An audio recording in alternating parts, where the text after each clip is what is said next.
You are listening to episode 73 of the Simple Farmhouse Life podcast. About a year ago on my YouTube channel, I shared a video all about raw milk, why we drink it. I did a Q&A, and to this day, that is the most controversial video on my YouTube channel. I actually ended up even taking it down. And the reason is that I was worried about basically YouTube police. I don't know everything about how all the platforms work.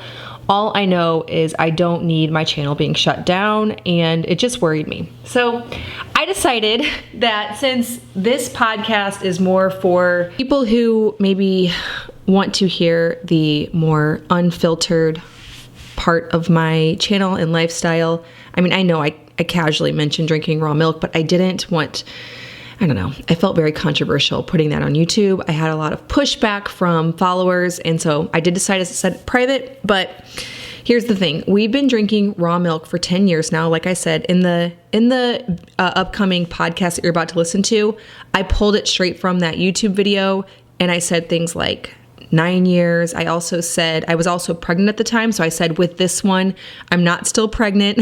I'm not pregnant again. I was just referring to Daniel at that time. So I decided that I'm going to come on here, update a few things here in the beginning, and then just play that YouTube video, obviously audio only, so that you still have access to that raw milk material. I also do have a blog post that goes with it, so that's been up the whole time. But I've had people who said, hey, I was looking for your YouTube video and couldn't find it, and now you know why I took that down. I was just worried about the controversy. But the fact remains that a lot of people can't tolerate milk these days. And the reason, and I go more on this in this video here, but the reason is that the enzyme that helps you to digest milk is destroyed through the process of heating it up to pasteurize it. And so milk is actually a very beautiful, healthy food, but whenever you buy it pasteurized, that a lot of those benefits can be destroyed. We've seen nothing but wonderful results. I've definitely grown in my comfort level over the years. 10 years strong now. We've never been sick. Of course, at this point, I'm super comfortable with it. But I remember when I first started thinking, okay, this is really dangerous. This is scary. I remember avoiding it during my pregnancy with Johanna, my second born. But then by the time my third came around, my fourth, my fifth, and my sixth, I was literally trying to drink as a goal a quart of raw milk a day for health purposes. So I've definitely evolved over the years. Your journey might take a similar course. You might be really nervous right now. And as with all things that I do naturally, I find my comfort level with them grows as I have more experience. So that might be your experience as well. You might not be interested at all. In fact, if you were not interested, you probably wouldn't be listening to this podcast. But I'm just saying, if this still scares you coming away from it, that's fine too. So just know that it isn't for everyone. I give raw milk to everyone in my family, including Daniel, and we've seen nothing but success from it. Now, I don't think I went over in the podcast episode all of the things that I love to make with raw milk. My favorite is kefir. I've made raw milk yogurt, sour cream. I have tutorials for those things over on my blog and YouTube channel. But ultimately, my favorite thing is kefir, and that's how we drink raw milk. We hardly ever just have a glass of raw milk. Mostly, we just drink it in the form of kefir smoothies daily. Currently, we are also running a home dairy. We milk 2 goats, and so we have added raw goat milk to our diets, which I didn't talk about in this upcoming video here because we didn't have it at the time. We didn't have access to it. And so now we drink about half goat milk, half cow milk, because we go and get our raw cow milk from a local dairy, and then we also drink the goat milk that we get from here. We just don't get quite enough to only use that, or we would. And we've also done lots of raw goat milk kefir. It's delicious. We've had nothing but success with it. No digestive issues or anything. It's quite delicious. Now, I did have someone recently tell me that they decided to start getting raw milk and it hurt their stomachs. And so there might be something to getting used to all of the good bacteria that is in raw milk, and you might need to take it slow, maybe consult a natural physician. I can tell you that those experiences are far past for us, just for how long we've been drinking it. And I don't actually remember having them in the beginning, but I do know that that can happen. All right, without further ado, let's dive into my video on raw milk a year ago that I took off of my YouTube channel. My name is Lisa, mom of 6 and creator of the blog and YouTube channel Farmhouse on Boone. Join me as I share with you my love for creating a handmade home from scratch cooking and a little mom and entrepreneur life along the way.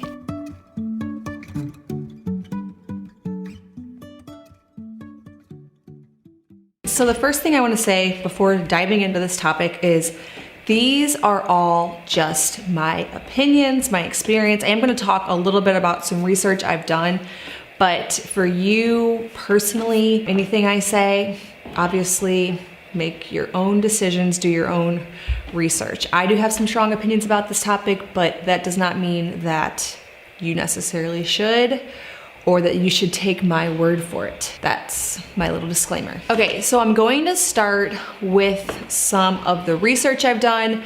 Then I'm going to go into my personal experience.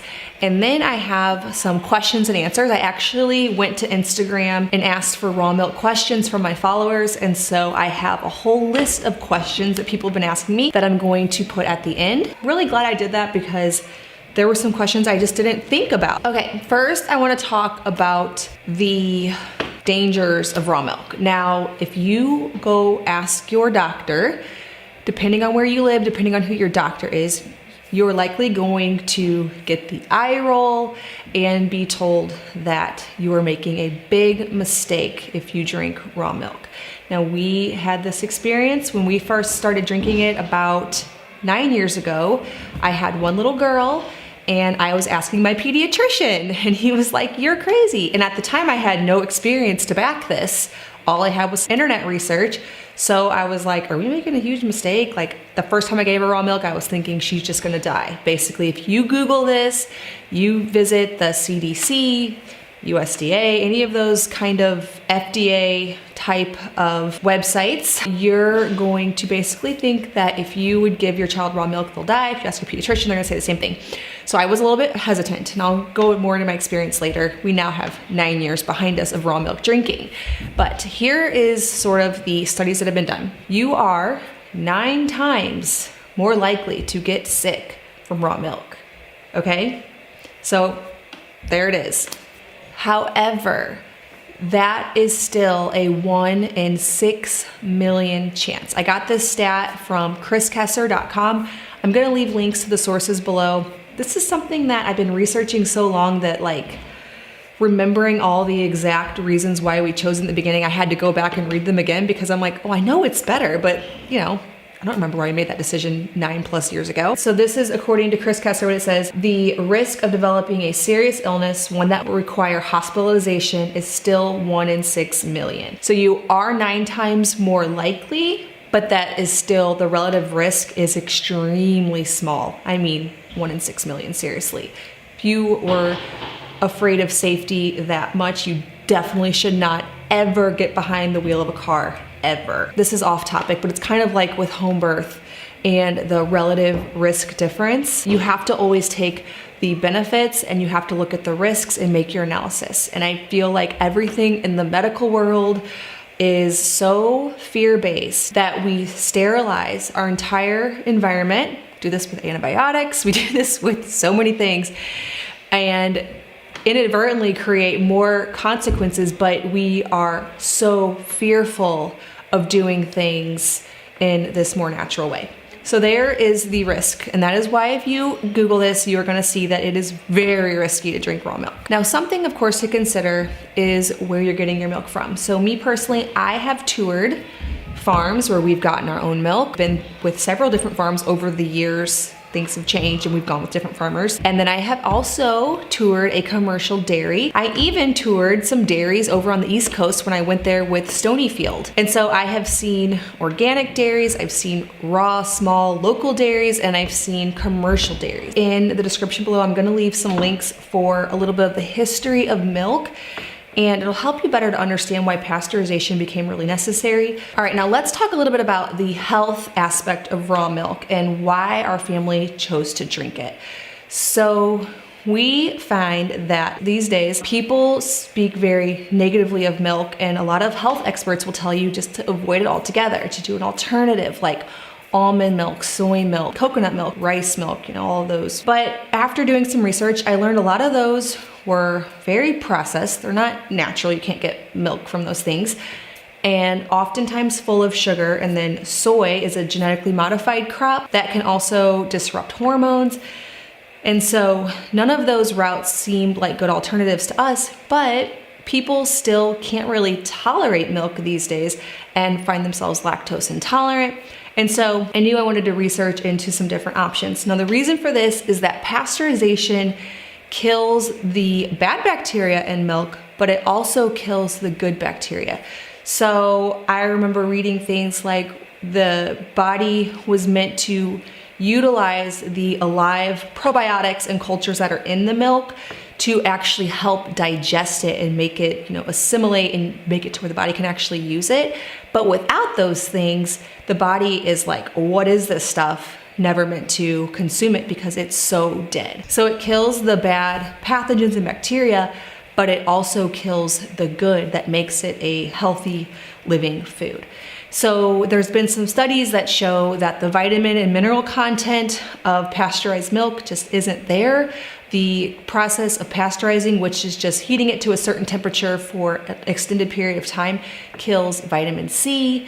It just makes it an altogether different food. Now also, there are hormones that are given to the cows so that they can produce more milk, so that the farms can, of course, produce enough to come out ahead with the low prices of milk. The margins just don't quite add up unless they're producing a large amount. So a lot of people are also very concerned, vegans and vegetarians, a lot of time with the ethical practice of consuming meat and milk.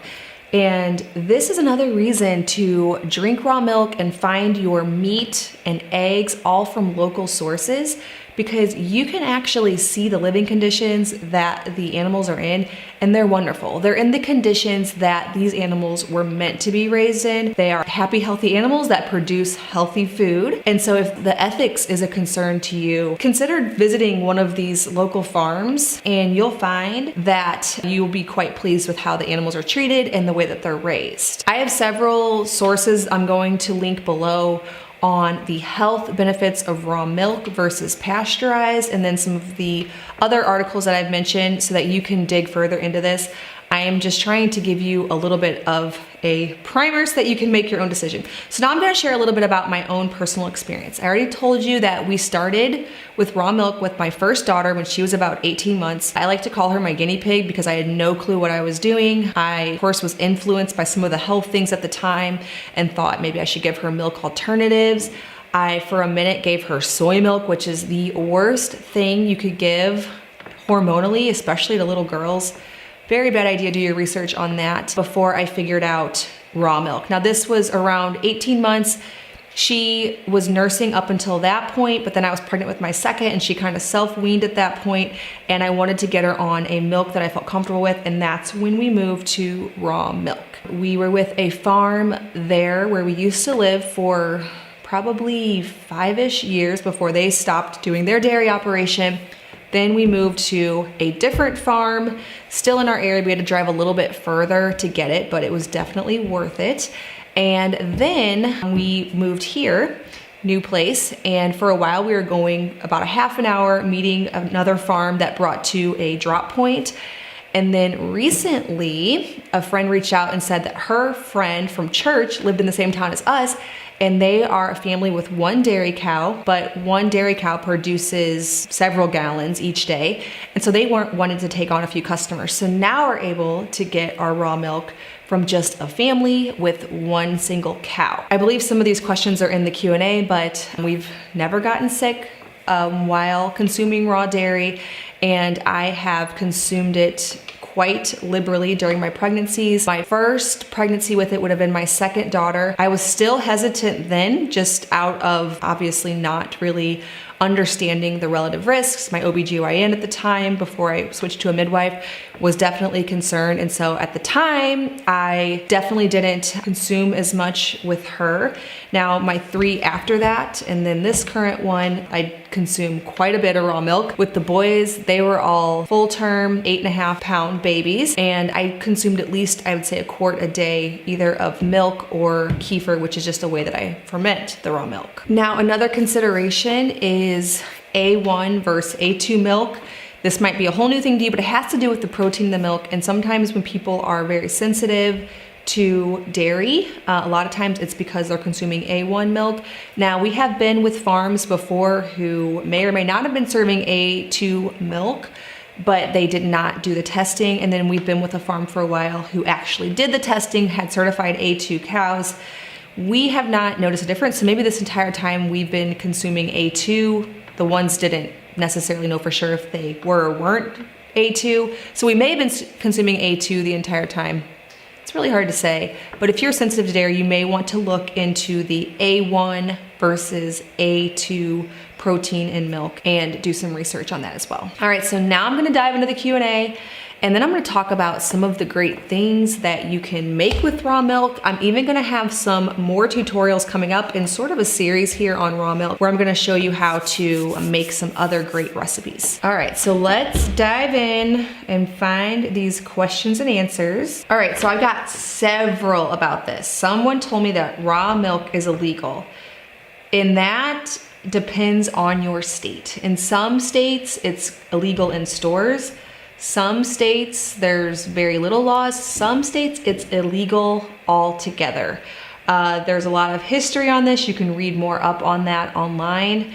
And I think some people are pushing to have it illegal in all places. I've even heard that in some places, farmers can't even drink their own milk raw. Now, if that does not get you a little bit fired up, I'm really not sure what will, because I mean, seriously, if you cannot milk your own cow and then drink it, I don't even know what this world's coming to. Why doesn't it make you sick? And if raw milk doesn't make people sick, why is it pasteurized? It's that 1 in 6 million chance. The risks are there, but I would say to know that your milk's coming from a place where the cows are in clean conditions, and understand that there, I guess, is a risk. I feel like I have to say this, but I personally feel 100% comfortable. I've given raw milk kefir to my babies whenever I want to start giving them some probiotics. Why does the government make it so hard to buy? I would say there's a lot that goes into that. So for risk of being too controversial, I'll probably stay away from that one. So if we can get our hands on raw milk, how do we know we can trust what we're getting? I saw several questions like this. My recommendation is just to visit the farm. Go see the cows out in the green pastures, watch them milk, make sure everything looks nice and clean. Talk to other customers if it's a larger operation. So this one right now that we're getting milk from, this is the first time it's just been an actual family, but I can even talk to them. They give it to their kids and babies. So if you actually talk to the farm's customers, ask them how long they've been drinking it. Ask them how many times they've gotten sick. Just do a little bit of digging, because this is one of those things where there are certain things in life where you have to know how to dig and find answers for yourself, because if you seek the most conventional answers, you're just gonna get negative feedback and be steered away from it. It's the same way with a lot of things that we do. You have to do some digging on your own, because if you're just to ask your doctor, they're gonna tell you, don't do it. That being said, back when we lived in our old town, the doctor that we had there, they actually got milk from the same dairy that we did. Now, he was not at all a health type of holistic doctor, completely conventional, and his wife was always getting milk at the pickup for their family. So you may find a doctor that agrees with your raw milk consumption, but do not be surprised if you do not. What made you make the switch? I think I talked about this quite a bit before. It's just an alive, healthy, real food in the way that God intended, not destroyed with excessive heat. Do you drink it pregnant? Yes, yes, yes. Can you taste what the cow ate and how long is it good for in the fridge? I saw this question over and over. What does it taste like? How long does it last? It has been a really long time since we've drank store-bought milk. I mean, I really cannot remember what it tastes like, but it tastes so good. I can't imagine that it isn't insanely better. It does change a little bit with the seasons as they're out on fresh pasture. It totally should, but it's something we're totally used to. Now, raw milk doesn't go bad like store-bought milk does, because when store-bought milk goes bad, that means that some gross bacteria has soured it, but what's in the raw milk will take it over, and those are good bacteria. So it sours, but it isn't actually bad. It's just whether or not you can stand to drink milk that tastes sour. That happens at about, I would say, a week and a half to 2 that it starts to taste a little bit sour. I still use it then to make raw milk kefir and yogurt, but my kids won't drink it right out of the jar whenever it has gone sour. Do you get worried about the so-called risks? If not, how do you not? I don't at all, and the reason is just experience. When you've been doing something for 9 straight years, every week by the gallon, then of course, at that point, you're so used to it, you don't get worried about it anymore at all. I will say in the beginning, I had all the usual things that people tell you ringing in my ear, and I was, but we're so past that now. We've only enjoyed good health from it over the last several years that not at all. What age do you start with your kiddos? I will start giving them raw milk kefir at younger ages, maybe 9-ish months. Not a whole lot though, because they're mostly still nursing. And then I will switch over to milk whenever they stop nursing, 18 months to 20 months-ish. I still don't really give Micah too much milk because he still nurses, but probably soon he'll be getting actual cups of milk. So this is a common question. Do you think cow milk is meant for baby cows or for us too? I mean, I'm just gonna go off the fact that there are proven nutrients and vitamins in milk. It's a near perfect food in its raw state.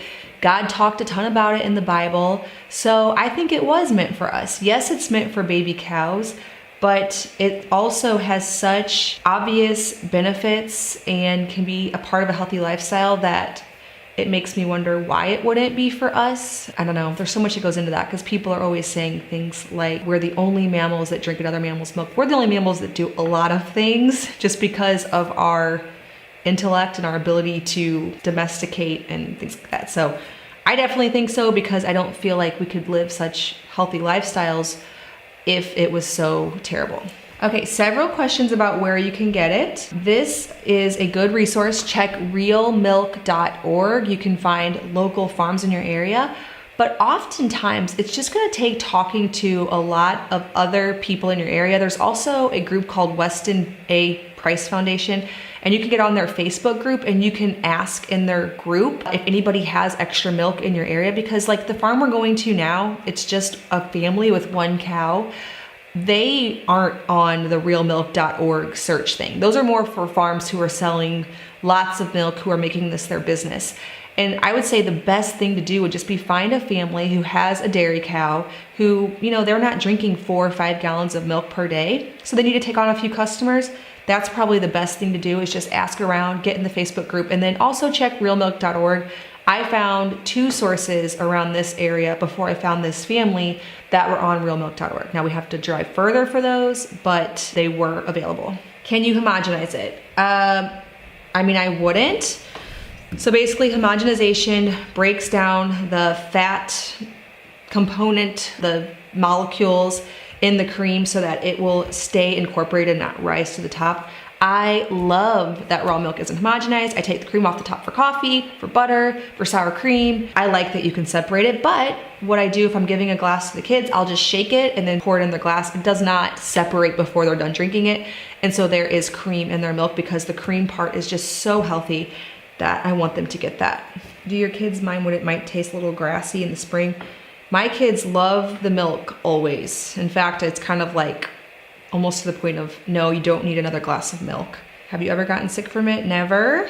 So how much does it cost? This varies all over the country. We've paid $4, $5, and $6 a gallon. So there is still a farm that we can get it from in this area that we have to drive a little bit further for. They still sell it for $4 a gallon. I only drive out there on occasion because she also sells a pound of raw butter that is like yellow, dark. I mean, such great butter for $5. But for the most part, I just go with the family farm and they charge $6, which I think is still completely fair. Some people said that in their state, like in California, it can be up to $15.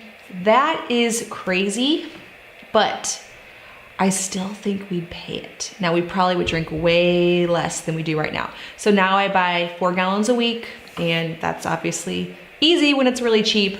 Probably would cut that in half, but we would definitely still purchase it. But that is pretty steep, I must say. I think everything's more expensive in California. Somebody asked, is it cheaper than buying organic milk at the store?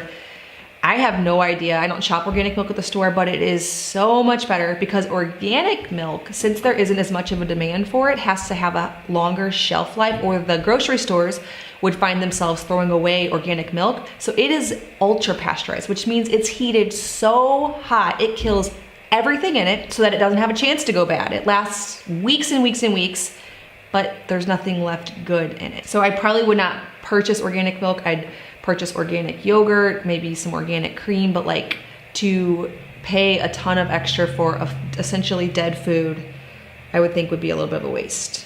So somebody also asked, do you boil it before consuming? No, that would be pasteurizing. We just drink it straight from the jar, us personally. All right, I think that pretty much answers all the questions. Like I said, check out the sources below for you to do your own research and make your own decision based on your area. You know, if it's illegal, that's gonna be quite a problem, and where you can buy it. But it is so worth looking into. I hope I've started your research journey into this. Our family loves raw milk. We buy it every week. We make raw milk kefir, which I have a tutorial here on my YouTube channel. It's so easy. You would not believe how easy it is to make raw milk kefir. We make other things, but I go through phases of just not having the time. Raw milk kefir is the one ferment that is for sure always out on our counter and has been for years. Other things come and go as, you know, I'm feeling inspired, but raw milk kefir, always. I'm going to jump on here and do several more tutorials. I have one planned to show you how to make homemade sour cream from raw milk, homemade cream cheese, and then how to make raw milk yogurt in the Instant Pot. I have a tutorial now for how to make pasteurized milk yogurt in the Instant Pot, but I also have a tutorial for raw milk yogurt, which I'm gonna be sharing with you, as well as butter, and just more about how we use it. Today, I just wanted to answer some of your questions on it, why we chose it, and hopefully to inspire your research journey into looking into it to see if it's possibly a fit for you and your family. All right, well, if you wanna follow along with more healthy recipes, as well as our restoration journey of our Victorian farmhouse and making this 7 acres a homestead, please hit that subscribe button. I also make videos on food from scratch, natural living in a handmade home. Thank you so much for stopping by the farmhouse. Thanks so much for listening. If you have any more questions about raw milk, you can always find me over on Instagram at Farmhouse on Boone. Also, you can visit the blog farmhouseonboone.com and search raw milk. I have several recipes and resources there as well. Thank you so much for listening, and I'll see you in the next episode of the Simple Farmhouse Life podcast.